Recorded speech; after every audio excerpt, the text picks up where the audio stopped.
Hi everyone and a warm welcome. I'm Beata Wickbom and I'll be your moderator. We're here today because the world has changed and continues to change. Geopolitical tensions, climate urgency and technological leaps affect how we innovate and how we collaborate.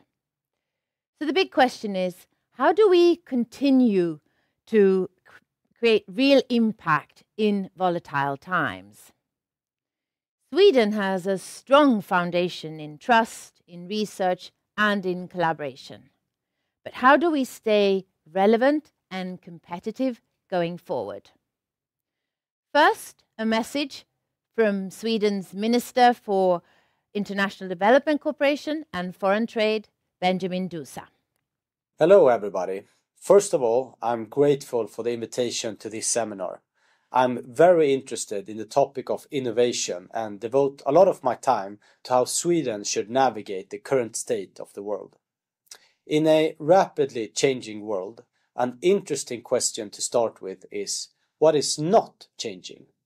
One constant is Sweden's position as a nation of innovation. Our wealth is built by successful companies from traditional industries like mobile compressors used in mines to digital services like music players. A crucial component of this is the top talent produced by our universities. We will continue to attract international top talents, and with Sweden's commitment to academic freedom, we remain an attractive option for leading researchers worldwide. Another thing that will endure is the value of trust. Trust is vital for fostering strong relationships and ensuring that agreements and partnerships are honored. It promotes stability, predictability, and encourages long-term planning and cooperation. This was important yesterday and will be important tomorrow. Finally, Sweden's willingness to cooperate and trade will remain. We aim to deepen our relations with other nations and increase our trade, not decrease it. This is true for our trade with the United States as well. The US market is our largest for the export of goods and services combined, and Sweden is the 11th largest investor in the US. We greatly value this relationship. However, the reason for our gathering today is the significant changes taking place right now. Because of this, I would like to highlight some changes that deserve more attention. First of all, the EU is becoming more interested in cooperation and trade. At meetings with other European ministers of trade, I noticed a greater interest in increasing EU cooperation with the world. There is a sense of urgency in signing new trade agreements. Other nations are advancing, recognizing that a window of opportunity has opened. At the end of the day, someone will form these partnerships. The question is who it will be. What position should Sweden aim for today? Perhaps we should take inspiration from the Swedish icebreaker Oden, built in 1988, but still actively used. It not only helps ships navigate icy seas, but also serves as a unique platform for international cooperation, attracting researchers worldwide. This seems like a fitting image for Sweden's role in the challenging times we are in. Thank you. Thank you. Let's start by zooming out. With me are three guests who each bring a unique perspective from innovation policy, international business and strategic communication. Welcome Joakim Appelquist from IVA, Kristina Lindahl from Sydow, Senior Strategist in Public Affairs and Change Leadership, and Michail Pagounis from Business Sweden. Can I start with you, Michail? You speak with global actors every day. What are international partners most focused on right now, and what are some of the words that keep coming up in conversations that you have? At Business Sweden, we hear a few recurrent themes in our discussions with international, but also Swedish companies. And this is, to start with, resilience. And this is not a surprise, given the geopolitical and economic uncertainty, or I better say unpredictability these days. And of course, the effort from companies to build robust, adaptable systems, while it's related to energy or talent or supply chains. The second part is green and digital transition. And this is at the center right now of the agenda.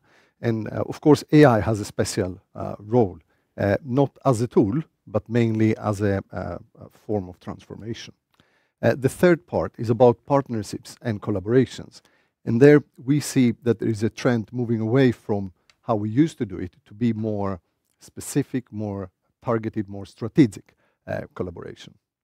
When it comes to innovation, then we hear again and again the words that are coming up is co-innovation, co-creation, and open innovation. So we see that innovation has a much broader meaning than it used to have. Right now, it's more about supporting strategy, increasing competitiveness. It's about cross-border collaboration. So I would say that innovation has become a strategic asset for growth, competitiveness, resilience, and in positioning in the global economy. So companies want innovation that reduces risk, but also opens for new possible collaborations and opens up for new grounds. Indeed. Kristina, you're deeply engaged in helping public actors adapt to change. What would you say is new in the international landscape? Well, I would say that there is the lack of trust that is a consequence of an ongoing polarization in society and in politics, which has led to a fragmentation of political systems with more unstable governments that have difficulties in making a sustainable and long-term policy and to adopt the necessary decisions that we need to take in order to move forward and in order to take advantage of the innovations that are coming forward. This has been reinforced with the geopolitical development that we've seen in recent years. So these are two forces that are driving us apart at a time when we need to collaborate more and where we need to build trust. So we need to break that downward cycle, I would say. And what does this fragmentation mean for collaboration? Are we seeing new risks or just slower action?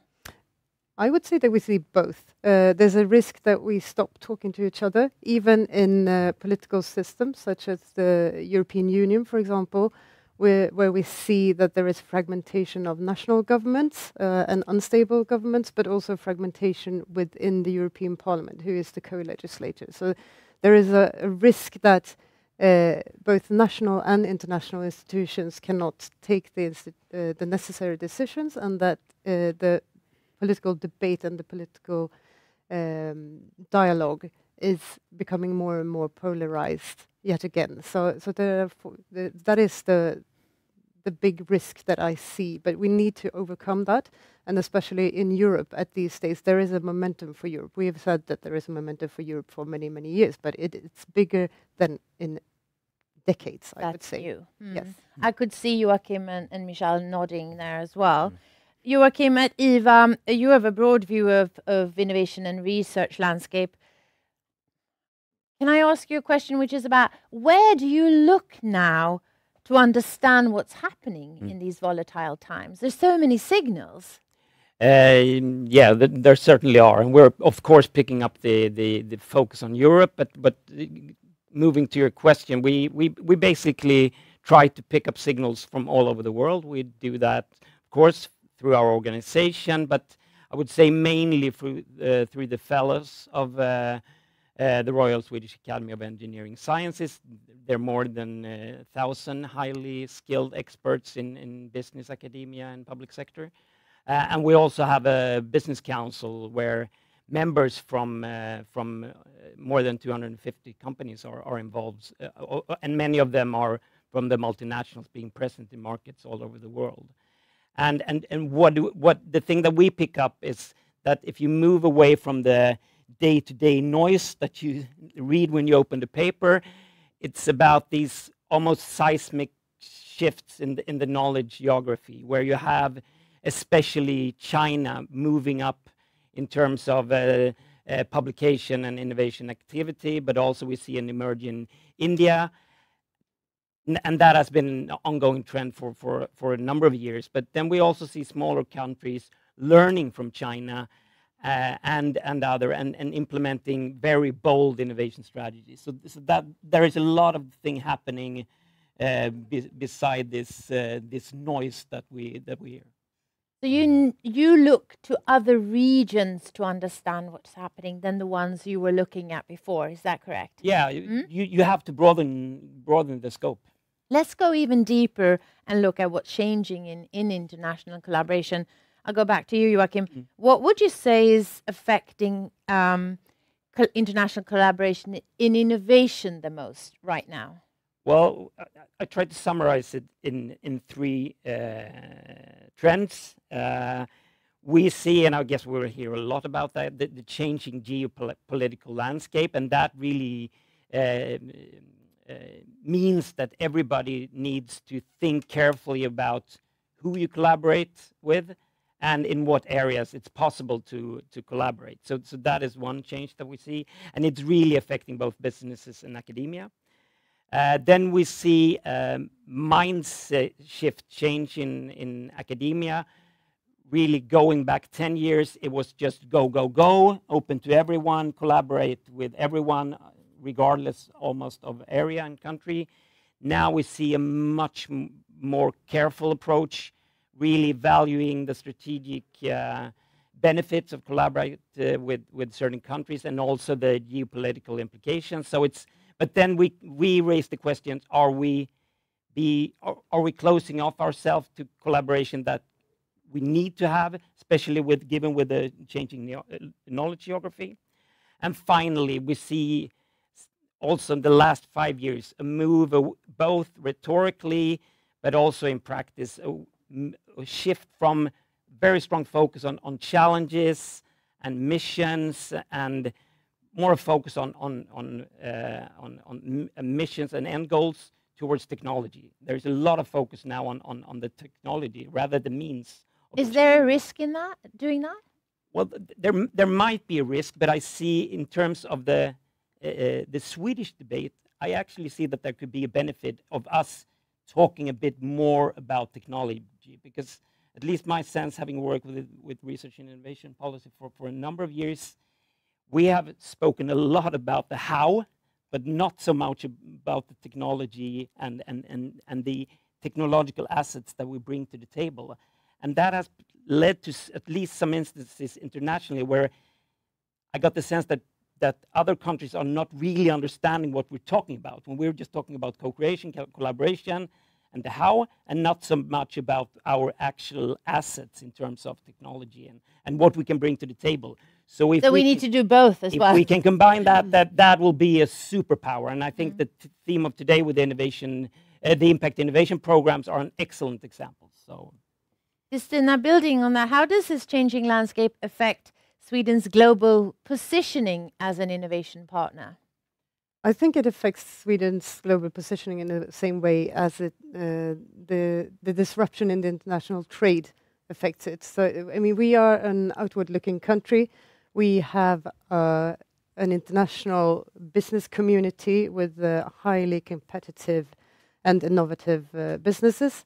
But of course, this changing landscape makes it more difficult for us. We are a country where we look outwards, we trust our co-partners, but maybe we need to be a little bit more aware of how we operate and with whom, but also to actually be active in the international corporations that we take part in, that we are full-hearted members of the European Union and now NATO as well, that we participate from the start till the end and not just when it suits us or at the very last minute.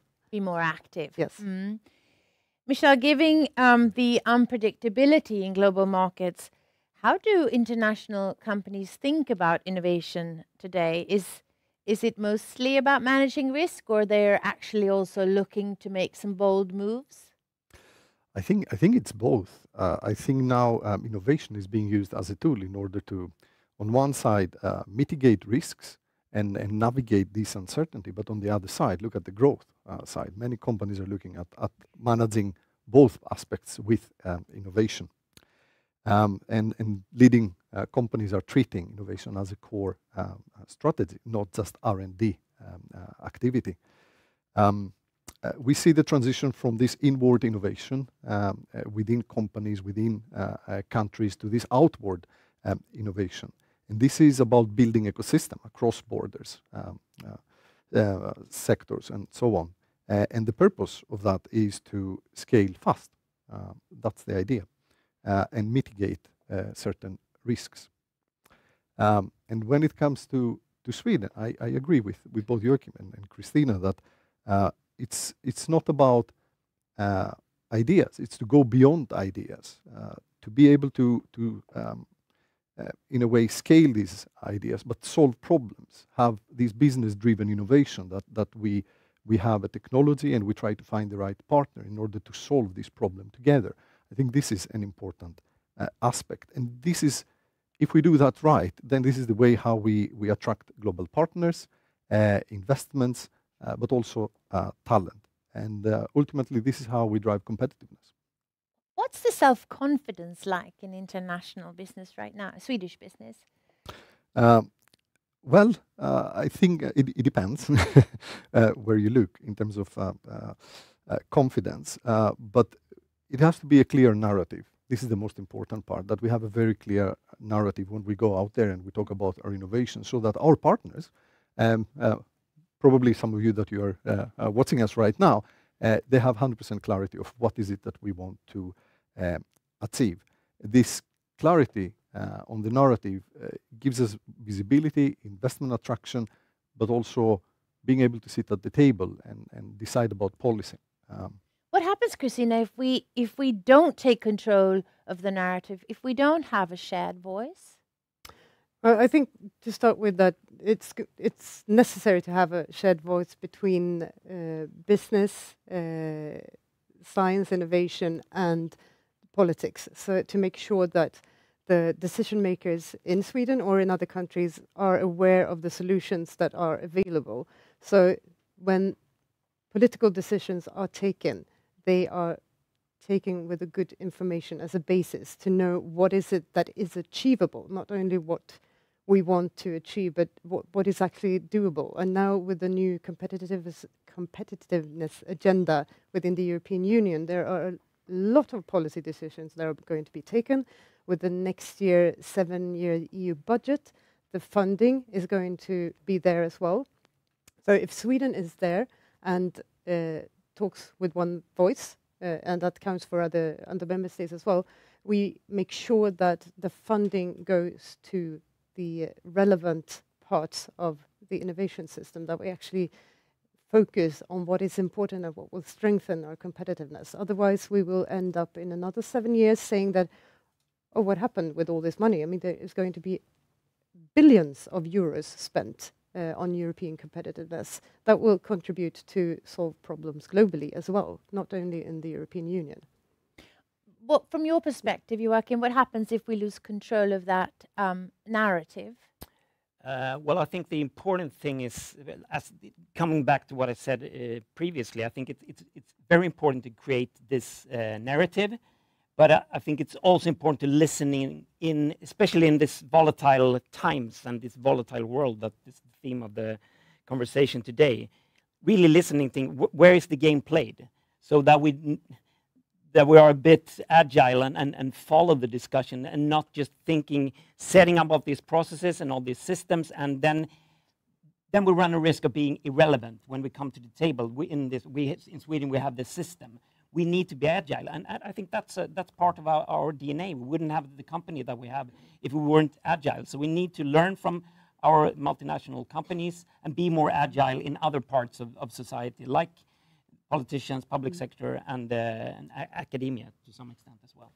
Do we have any untold stories that should be part of this Swedish narrative of innovation? Absolutely. I would say that the financial ecosystem that we have in Sweden is fairly unique at the moment. And even if there is a lot of public money being spent, I don't think that all the challenges that we have will be solved only with public money. We will need public-private partnerships in new ways that we haven't seen. And the financial ecosystem we have with both breadth and depth when it comes to money, money available. We have institutional investors or industrial investors such as EQT, which is a world-leading private equity firm. We have the pension funds with all the money that is being invested. We have entrepreneurs and family offices with, thankfully, or thanks to their big innovations that have taken place, and companies that have been sold have money to invest. And then we have the companies with the innovative solutions. So we should make use of that and to co-create new ways of financing the innovations that need to take place. Are we underselling ourselves? Is that your message? Yes, we're always very humble, I would say. Or not always, but unless we tell people how we do it in Sweden. But when it comes to bringing all the strengths together, I think we are underselling ourselves, yes. Storytelling as a strategy, not just as a way of communication. Tell us more about that, Michail, from your perspective. Why can it be so effective? It's extremely important because this is what storytelling will do. It's first of all, it starts with clarity, having a clear story to tell. It's about clarity, consistency, and doing that in a confident way. And it's not marketing. It's a way to make sure that our partners understand what we want to achieve. And of course, clear on where we stand right now and how we position ourselves, but also where we want to go. Because this is the only way that we can attract the right partners, the right investments, but also build this trust and credibility that is required in order to build on these collaborations. Let's finish off with one strong message from each one of you. If you had a few minutes with the people setting innovation priorities anywhere in the world, what's the one thing you think they should act on right now? If I start with you, Joakim. Well, I think I would like to draw the question back to the need in the Swedish system right now, actually, and that is really challenge the rules and regulations, because now there is a strong push on competitiveness on a European level. We have the Draghi report, we have the competitiveness compass, but it's really about delivering on that. And having worked with the European programs and things like that in 12 years, I'm very hopeful, but I need to be convinced. So really challenge the rules and regulations. There are room to maneuvers. Everybody wants to achieve results. So let's do it together. You're stressing that there is more room for maneuver. How can we sort of build on that feeling of hope going forward? Yeah, but I think to me at least, it comes down to really identifying the end goals. Do we want to create a competitive and sustainable society? That must be the end goal, and then we need to get the decision makers in rooms and in order to remove especially policy and regulation barriers. And I guess we will hear a lot about. There are some of the impact innovation programs working with that. So I'm really hopeful, but we've done it before. We need to do that, and there is, like Kristina said before, there is great leeway. We are over-implementing a lot of regulations right now in Sweden, but also in other countries. So we need to move that. Regulations are there for a reason, and if they're not working, then we can change them. So challenge the rules that hold us back. That was one of the messages. What about you, Kristina, if you have 30 seconds with the agenda-setting crowds? But I would say that we have to understand what is at stake when we talk about competitiveness. It's not just about competitiveness. It's about maintaining our way of living in Europe with the rules-based world order. Because if we are not competitive, that is Sweden's and Europe's and the Western world's great advantage when it comes to kleptocracies and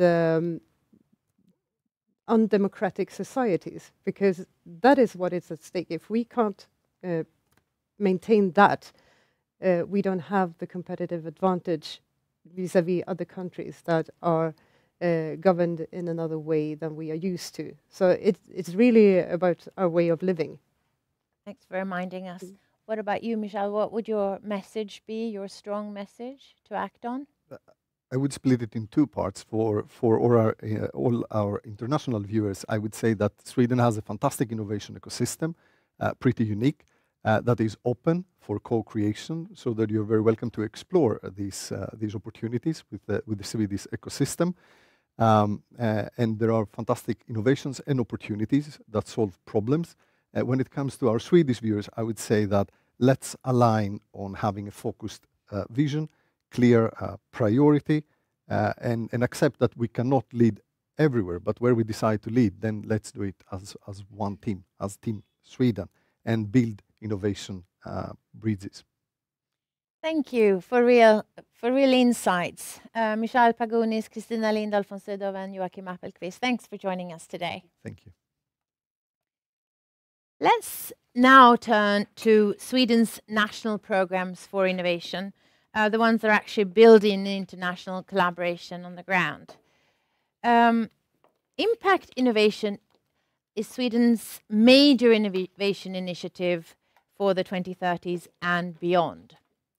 The goal is ambitious: to develop groundbreaking solutions for the biggest challenges of our times.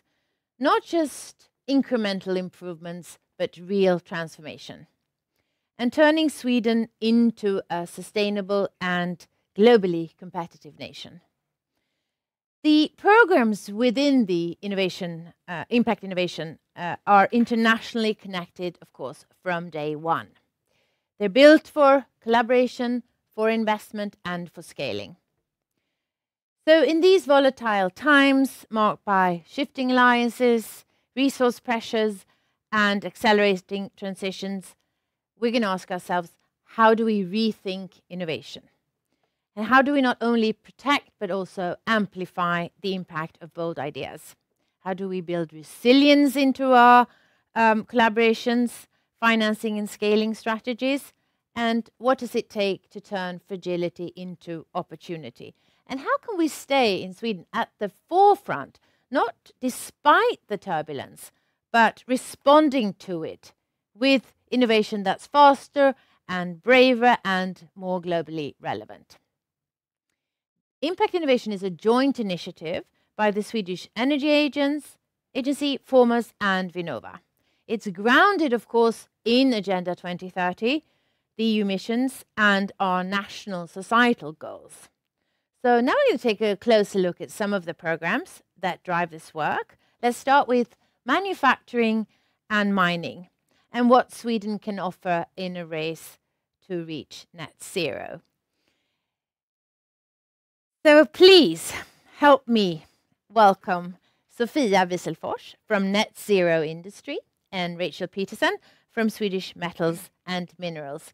Let's start with short introductions from each of you, and very briefly, what is it that your program, your innovation program, is trying to achieve or aiming to achieve?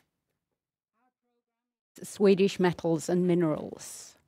And it's looking at the need from humanity for metals and minerals. They are necessary to everything in society. We know it today. So our mission is to ensure that we have a sustainable and resilient supply of these metals and minerals so that we can help to transform society. What about your program? What program are you heading? I'm heading Net Zero Industry, and our mission is a competitive and resilient Swedish manufacturing industry with a net zero greenhouse gas emissions by 2040. Ambitious mission, of course, as always. And I would like to emphasize that in Sweden is a small country, but our industry is Gaia. It's huge. So we believe that the industry can be a powerful enabler for growth, sustainability, for the society also. Rachel, just for those viewers who want to understand, what does it mean to be mission-based?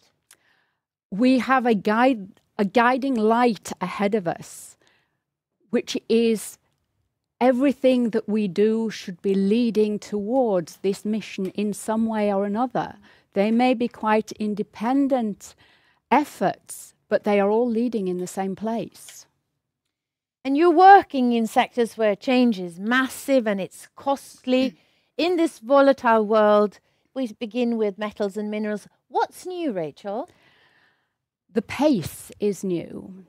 If we look at one of our most important materials, steel, iron making in the blast furnace has been refined over centuries to be such an incredibly efficient industrial process. Now, over a period of years, we are trying to, and succeeding in transforming that to a hydrogen-based process, which eliminates the carbon dioxide emissions associated with the blast furnace. So we're translating from centuries to years. It's the pace that's really ramped up. That is a huge shift from centuries of practice to replace in just a few years. And how does the innovation program respond, or how does it have to respond to this pace and this increased pace? By doing more and better and quicker in all the ways in which we work. We have excellent collaborations between academia, research organizations and industry. We have very good collaborations within along value chains, which we've been able to extend even further by now having a program between the metal sectors and the mining sectors. So there's a lot that we can do, we are doing, and we will do even more of. And Sofia, from your perspective and the Net Zero Industry Program, what's new that's really affecting what you're working on? First, I would like to emphasize that the Swedish manufacturing industry is integrated into global value chains. So the industry is dependent on, of course, materials, but also technology and components from the whole world.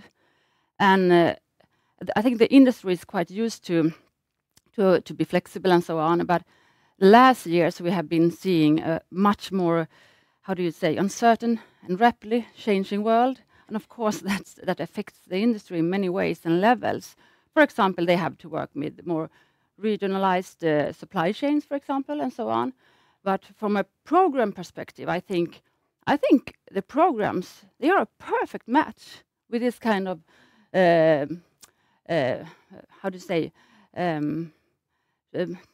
fast-changing world, because we are working with the long-term mission, as you said, Rachel, and we have a quite big flexibility to work with a different toolbox and to engage new stakeholders and so on. So I think it's a perfect marriage to work with this kind of impact programs. Tell us more how your program is equipped to handle complexity. Yeah. Okay. I think we have this long-term mission, and then we have it's industry-driven. So we have the industry is involved from the beginning, but then we have this. We work with the system perspectives.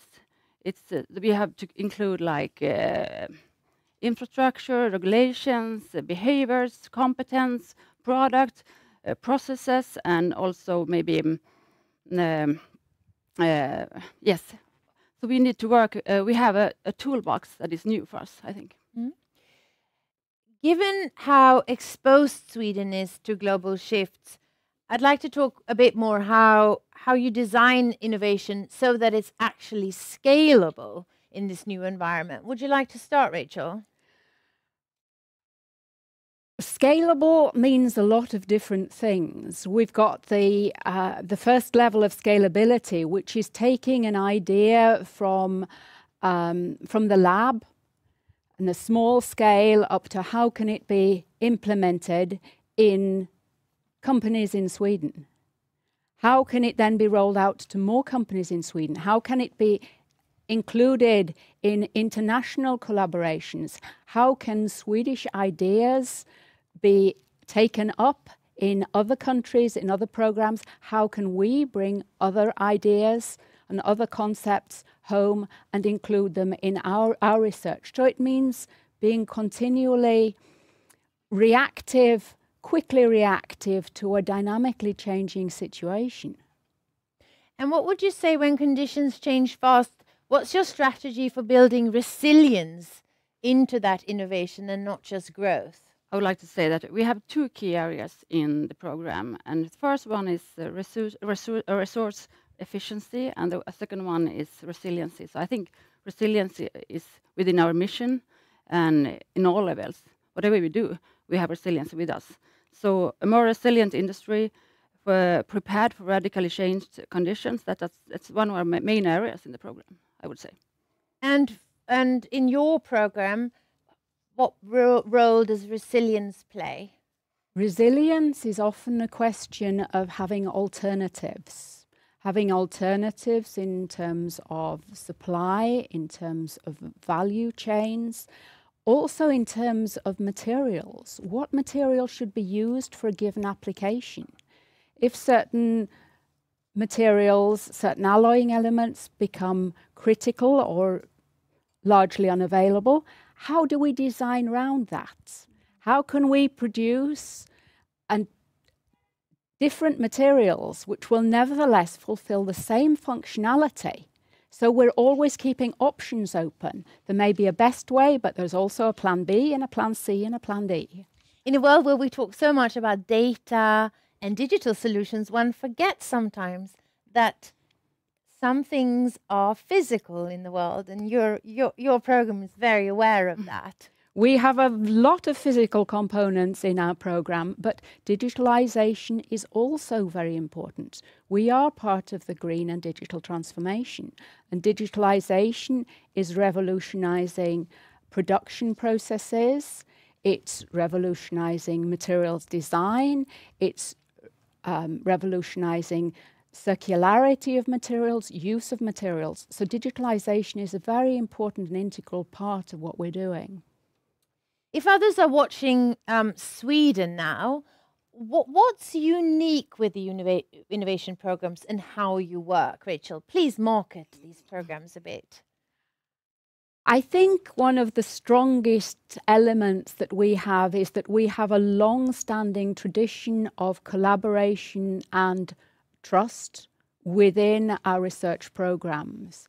Academia, research institutes, and companies of different types are very used to working together, sharing what can and must be shared, and, well, at the same time, keeping an eye on some things which are maybe proprietary. So we're very used to collaboration. Sweden has been very active for a long time in European collaboration and also outside the borders of Europe internationally.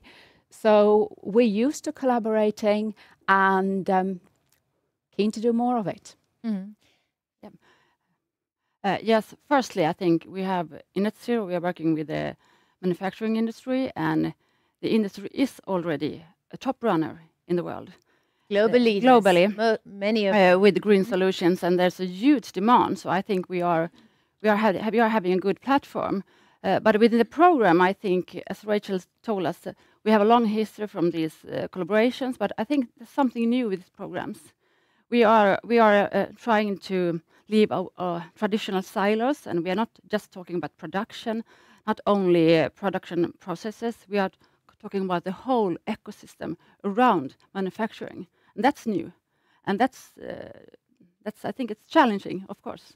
Let's finish by talking about collaboration opportunities. And Sofia, we know that the industry is very international, has been for 100 years.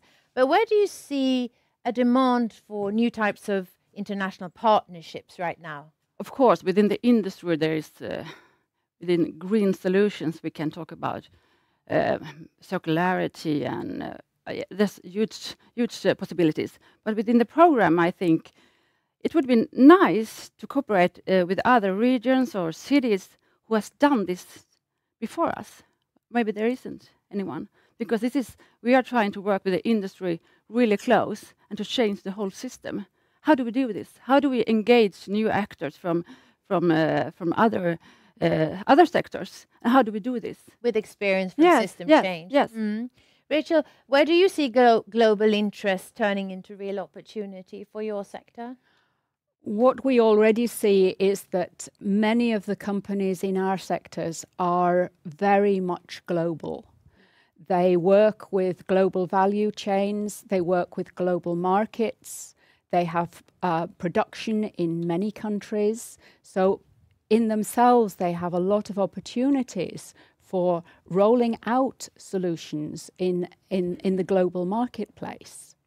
So this is in addition to the advantages which can be got from actual collaborative projects, exchanging ideas, exchanging techniques, and working together.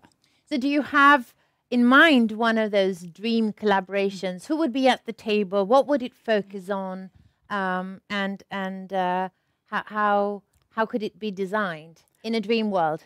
In a dream world, at the moment, we've been seeing a bit of a dream already in that there are a number of Swedish companies that are at the forefront of the transition to hydrogen-based steel production without CO2 emissions. That needs to continue.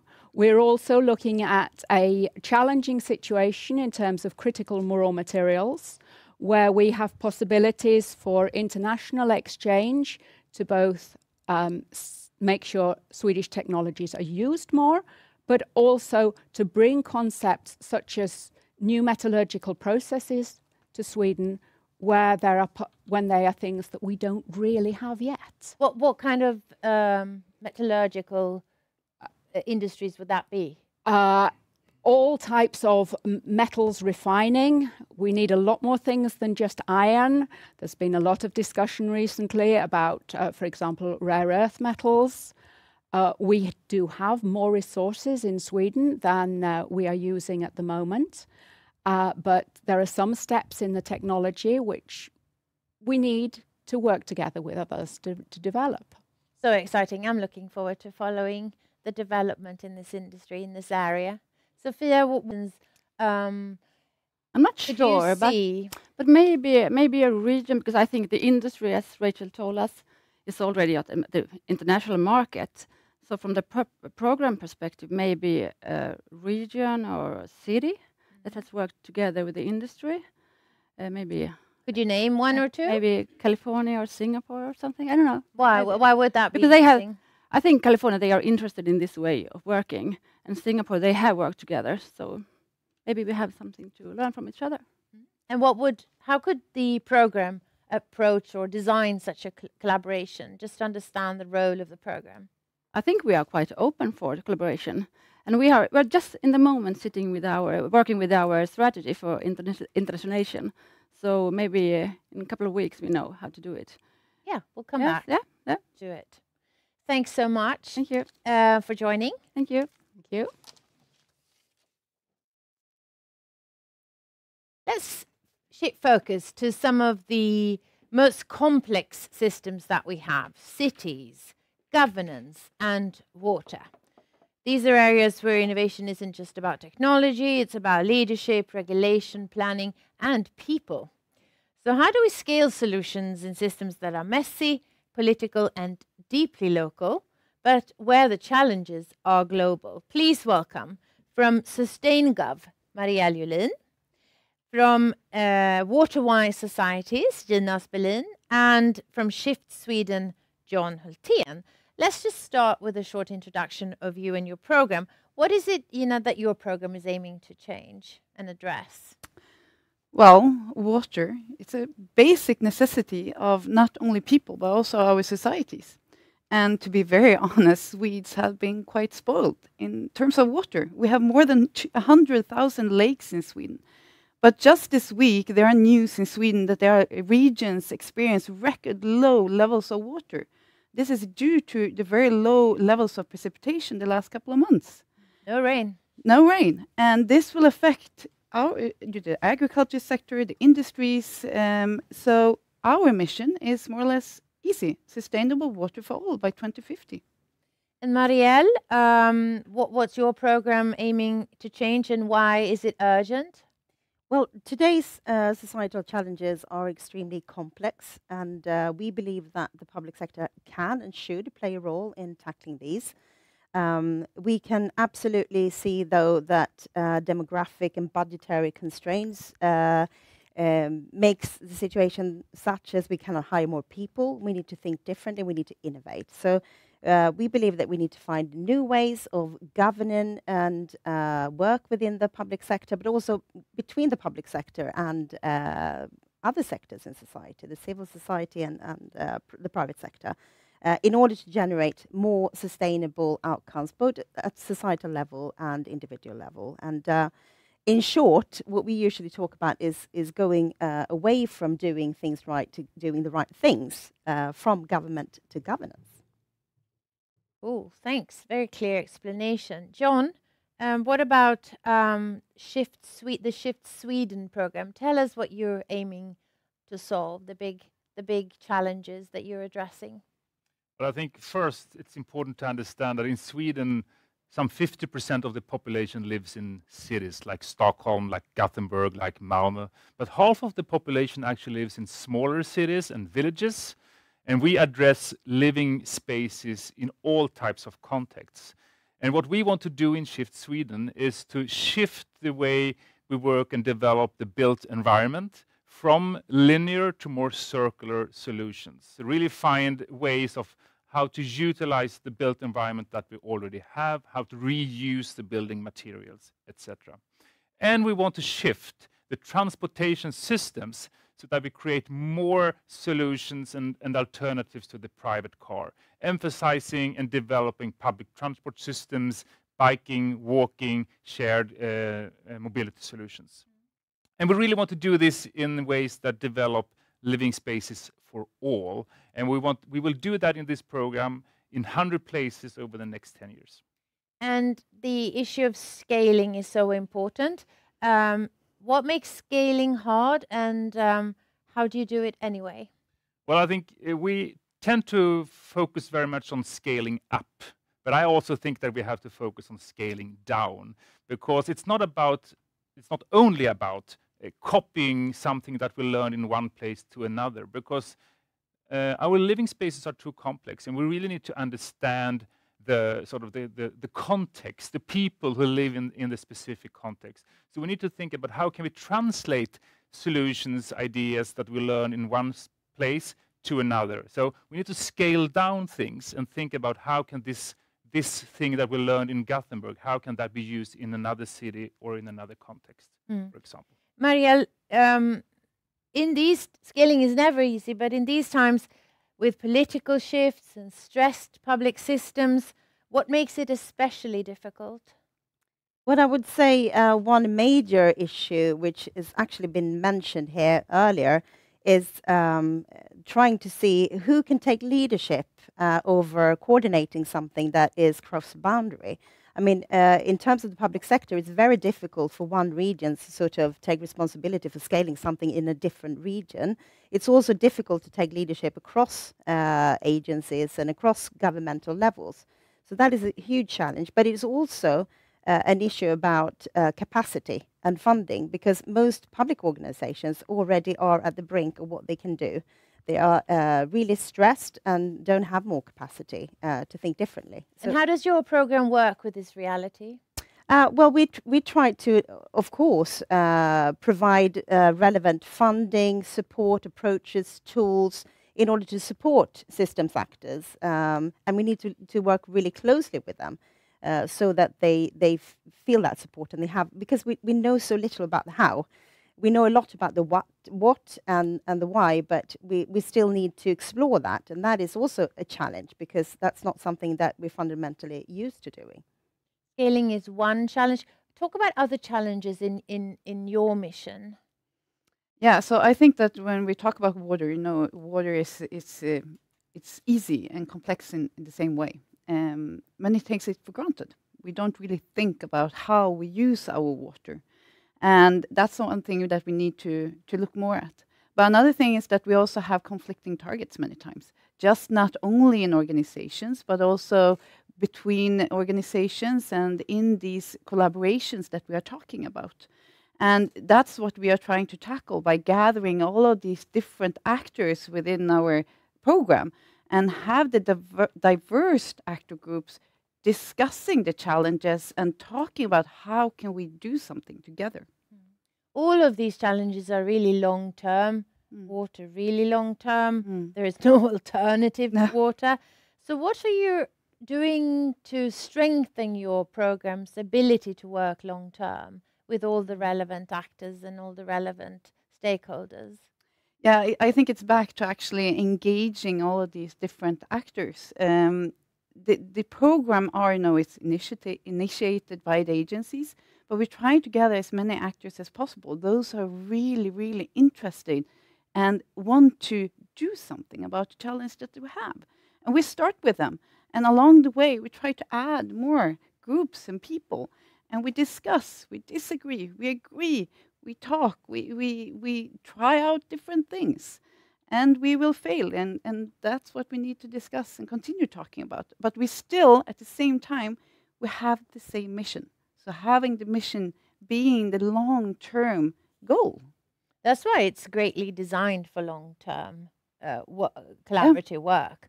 What would you say, John, about how to really keep in volatile times the long-term perspective that you have and not start changing and being too affected by the daily shifts in global politics or in the news? But I think that we need to understand that our environments are changing, and we have to also, of course, react to that in different ways. But the mission-driven approach and the long-term programs that we have in impact innovation also creates a foundation for us to work with a longer-term perspective. And Benjamin Dousa, in his initial speech here today, he mentioned the word trust. And I think that is that's a key to provide the long-term ambitions and the long-term work to build trust, and our programs contribute to build trust among different stakeholders. And so I think that is really, really important. But I also want to emphasize that these volatile times, they also provide opportunities, and they provide windows of opportunities that we can work with and really try to find out and identify how can we now use this turmoil in politics or economics or whatever to really see how can we now do things in new ways that promote our missions and the long-term goals of the missions that we have. For how long will that window be open, do you think? Depends. So I think that's also why we need to understand the specific systems that we work with, because it's not general. You have to understand the specific system, and that can be different in different places. There might be a window of opportunity in Stockholm to do something this year. Next year, maybe there is a window of opportunity to do something else in water or in mining or whatever. So you really need to be close to the system that you work with, and that's what we try to do. And that's part of our leadership in these programs, to be close to the actors, understand them, and see the possibilities that emerge. I'm curious, Mariell, some of our viewers today, thank you for watching, are not from Sweden. And you would just think that governance and public systems are hard to scale and even harder to export. How do we export, and do you see an international demand for what you are doing, an interest in understanding what can we borrow, what can we steal with pride? Absolutely. I think some of the issues that we're finding here in Sweden are also relevant for other actors. But I would say the Swedish model is built on trust, and that's still our unique selling points. And I think that when I speak at international conferences, I can also see that I sort of bring a hope that this kind of initiatives where you work with a holistic approach, cross boundaries, you gather actually more actors than you would do normally, and you work together to try to tackle these challenges that we have in society. I think that brings hope. And I think if we can also, more than hope, also show some more evidence around how and how you actually navigate in this complex situation that we're in, and we can start to produce some evidence about new ways of working, actually delivering more societal impact, I think then there will be a great demand for it. The impact that your program aims to create, can that be exported? I think it Or needs to be exported. the learnings? Yeah, I think it needs to be exported. Water is a transboundary resource. You know, it will travel. It will carry the issues with it. It's like if you import textiles from a country and you wash them in Sweden, you will carry something from there as well. So we need to export it. But then, of course, when we talk about what are we going to export, there's so many different aspects to it.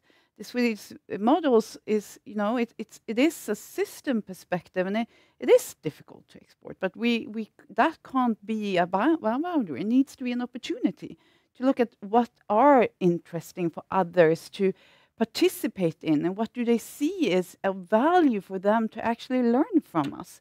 But there's business models, there are policies and regulation, which you mentioned, Mariell. It's technology, which is not always from Sweden when we talk about water and cleaning or those kinds of solutions.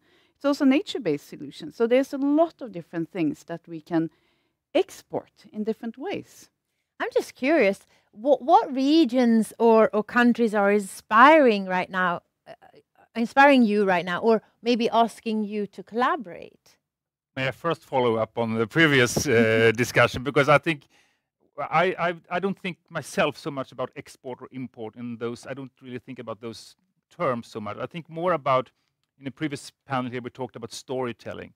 I see us as part of an international storytelling where we develop that together with solutions, with examples, and we build something, because we are all connected, and we all kind of work towards similar aims. We want to develop this planet in a healthy way. But with that said, we really are inspired by many different places around the world, because cities, villages, we all have them. We look both at what's happening in the Nordic countries, in the European setting, of course, but also outside. And next week, I'm having a study tour together with people coming from Kenya in Africa, because we can learn a lot also from contexts that are very different from our own, and highlight new ideas and ways of doing things. So the delegation is coming here, or you're going to Kenya? They're coming to Gothenburg. To Gothenburg. Mariell, areas or countries that inspire the work that you are doing? Oh, we all the time we look at what's done in other parts of the world, and I would say Catalonia is a super interesting example. Australia, the Netherlands, where they are rethinking governance, focusing on individual health and climate. So I think we should always have international collaborations and share knowledge. We're going to finish off by talking about collaboration and start with you, Gina. What's one international collaboration you think needs to happen but isn't happening yet? Oh, only one. There's so many. No, I do think that both in terms of water, I hope that we are trying to be in the forefront. Sweden has, in terms of water, been in front for many, many years. We had a World Water Week and all of that. But there are so much more to do. So both on the European level, I think we need to collaborate more with similar programs, but also with other programs. Because when we talk about water, the actor using most water today are the industries. There are some industries that are heavy dependent on water in a specific level. And those industries are also, a part of the value chain of our companies in Sweden. So that's where we need to engage more, and having these industries learn from each other and think about water. But also on people. How can we inspire people, and how can we learn from others from a private perspective? How do we actually have a wise use of water going forward? Very briefly, one collaboration that needs to happen but isn't happening yet. I think we need to collaborate more with other people and actors outside our own systems. We need to invite people coming from the outside to have a sort of fresh eyes on what we are doing. I think that kind of collaboration is very much needed, both in Sweden and internationally. I'll leave the last famous words to you, Mariell. So I think I'm going to stick my neck out here. I think that some sort of arena where local and regional governments in the EU have a possibility of lifting up sort of real-life examples of what doesn't work in terms of EU legislation directly to the EU institutions would be fundamentally important. I think that's also missing at national level, but I think that would be really, really helpful in terms of competitiveness and other things. Thanks for sharing so many opportunities. Thank you. And thank you, everybody who's been watching. Let's keep the conversations going and the collaborations growing. Thanks again for being with us. And until the next time, stay safe and have a great day.